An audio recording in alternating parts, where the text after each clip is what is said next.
Since August, since we had our fire, we've had to disassemble most of the shop here, pretty much everything. We've been had to recycle everything that was burnt and melted and stuff like that. We've took and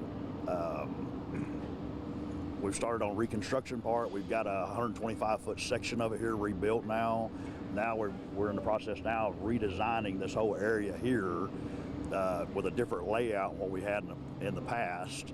And I say we are making it where we're going to have a whole new process now. We're going to move all of our building, production, trailer building and stuff like that, and parts building, fabrication, everything into this one building back here in the back instead of having it in separate locations like we've had it in the past. So I say we're redesigning the whole layout of how the trailers are built, the procedure lines, how they go through the processes.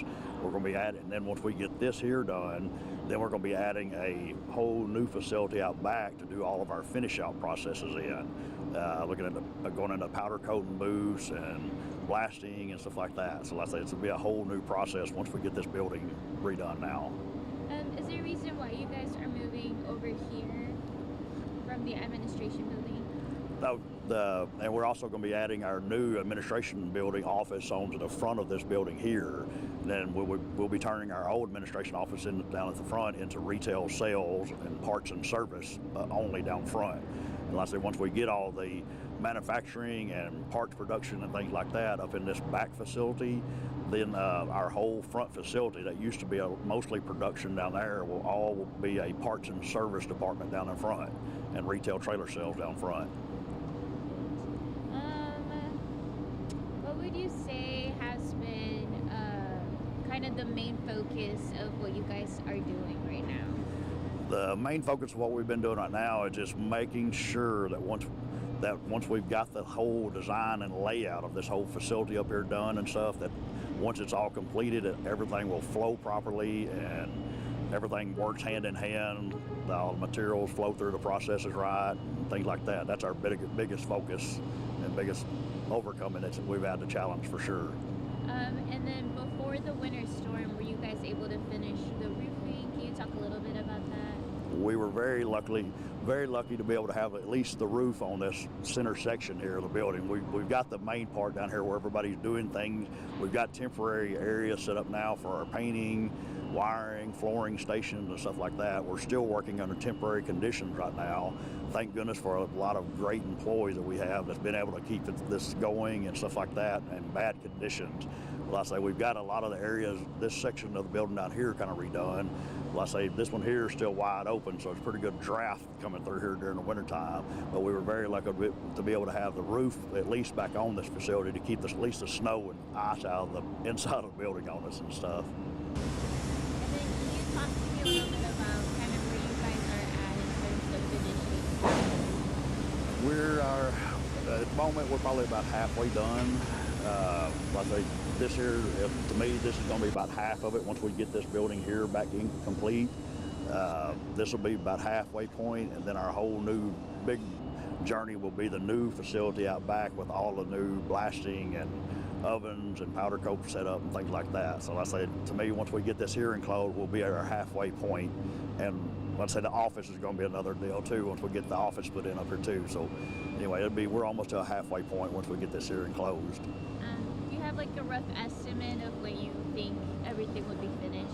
Ooh, man, I wish it was like 2 months ago. But at the moment, we're hopefully mid-year, something like that, hoping to have everything completed, hopefully. So somewhere like in the summertime? Yes, ma'am.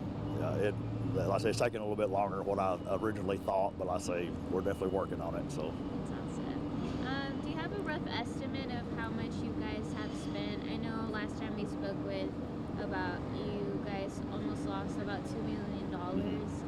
Were you guys able to kind of reassess and manage being able to buy certain things?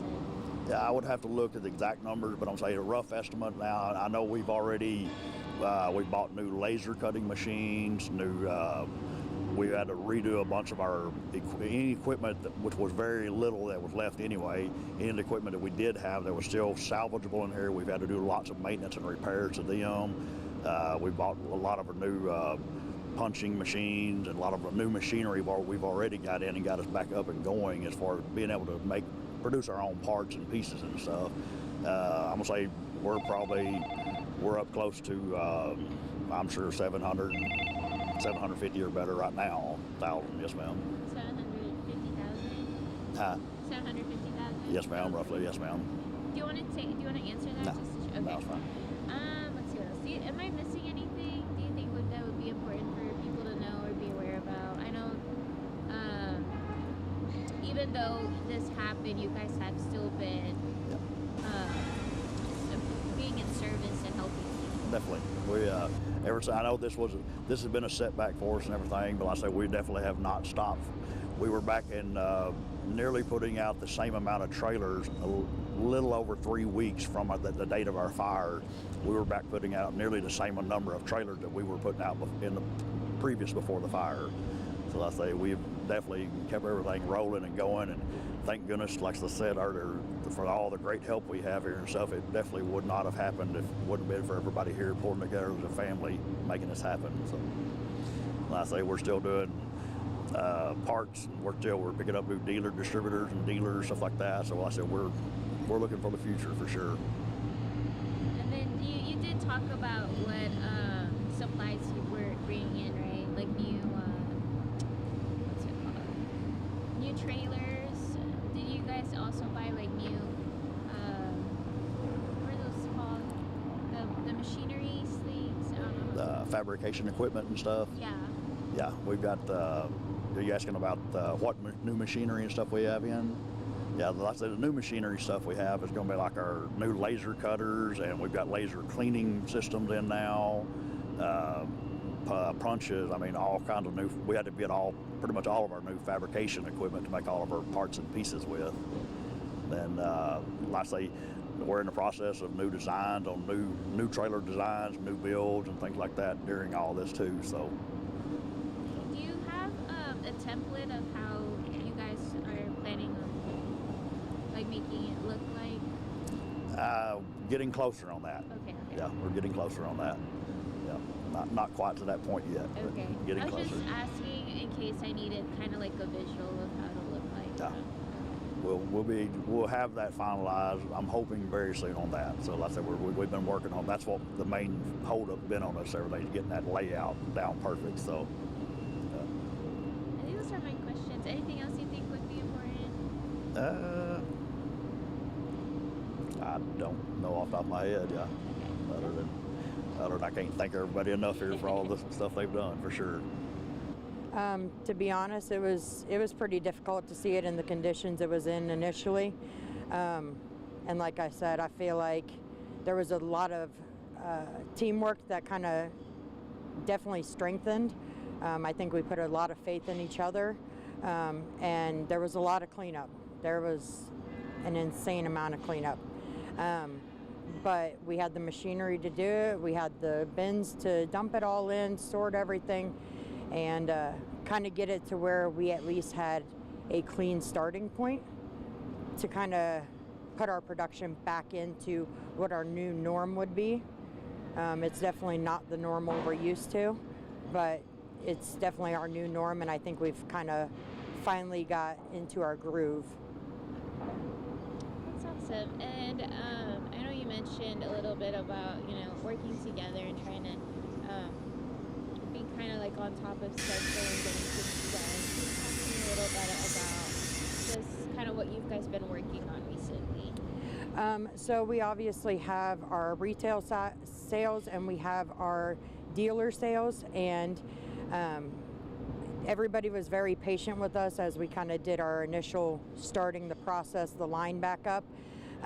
But obviously we want to hit everybody's goals and deadlines, and we want everybody, customer base, to be happy not only with the time that it takes, but the quality that is expected from us and that we expect from ourselves.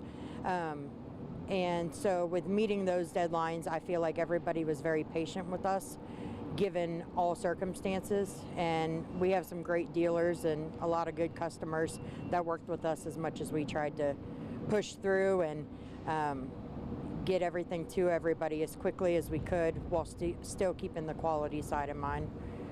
And I know you mentioned earlier, of this big of a damage, if it was like a bigger corporation or something, they would shut everything down. Can you talk a little bit about that?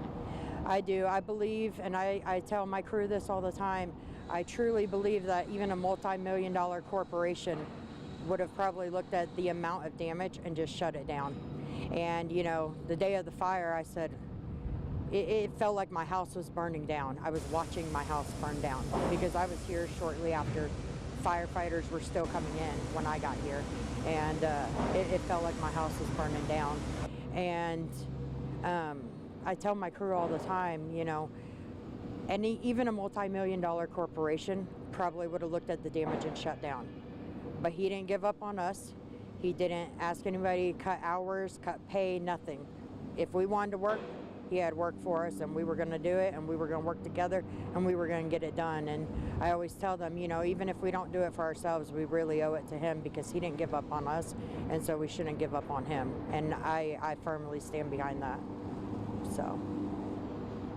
What is something that you guys are, that your crew's currently doing right now? We are still working production, within obviously different conditions, but we're still working through everything. We're still hitting, like I said, more or less the same amount of trailers that we were, if not a little bit more, and, focusing on quality and just pushing through, keeping lines going, cross-training a little bit to try and keep people in where we need the people based on demand from the customers. And just honestly, everybody's just working together and making it happen. Do you know how many people are in the crew side of things, roughly? On my side up here, probably about 30, 35. And in total, what do you know of? Roughly about 50, 55. It kind of gives and takes, but. Is there anything I didn't ask that you think would be important for people to know or be aware about? This might have knocked us down, but I think we're definitely going to come back stronger, bigger, better, and definitely more efficient. And I have no doubt that it's going to be good. It's going to be real good.